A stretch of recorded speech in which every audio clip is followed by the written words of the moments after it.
అందరికీ భక్తులందరికీ కూడా దర్శింపజేస్తున్నారు మాంగళ్యాన్ని. ఆ మాంగళ్యాన్ని సేవించండి.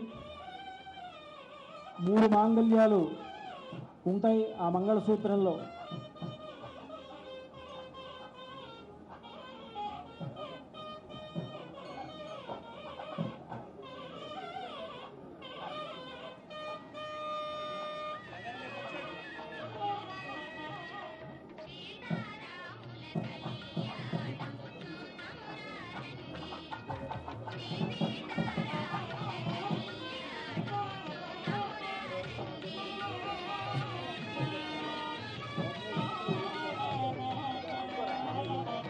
నాలుగు దిక్కులా ఉండేవారంతా మాంగళ్యాన్ని సేవించి నమస్కరించుకోండి.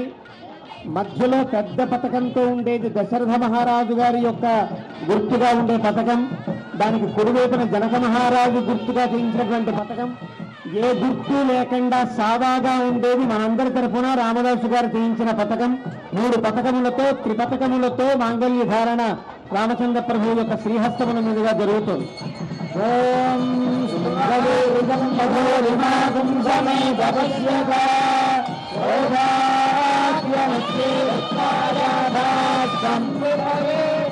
మాంగళ్యబంధునామేన జగద్రక్షణ హేతునా సంజోర్కణామి శుభగే త్రైలోక్యం మంగళం కురు.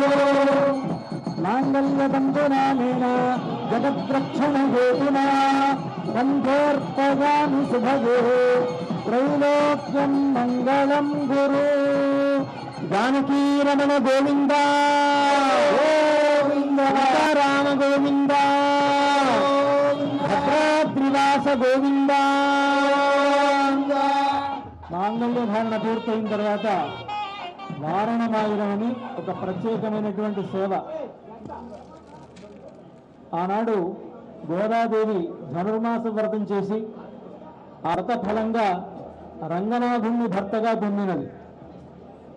వ్రతం పూర్తయిన తరువాత ఆమెకు ఒక కళ వచ్చిందిట. ఆ కళలో రంగనాథుడితో తనకు వివాహమైనట్లు. తనకు వచ్చినటువంటి ఆ కళను తన చెలికెత్తెలతో గోదాదేవి చెప్తూ ఉన్నట్లుగా ఉండేటువంటి ప్రబంధం వారణమాయుర ప్రబంధం.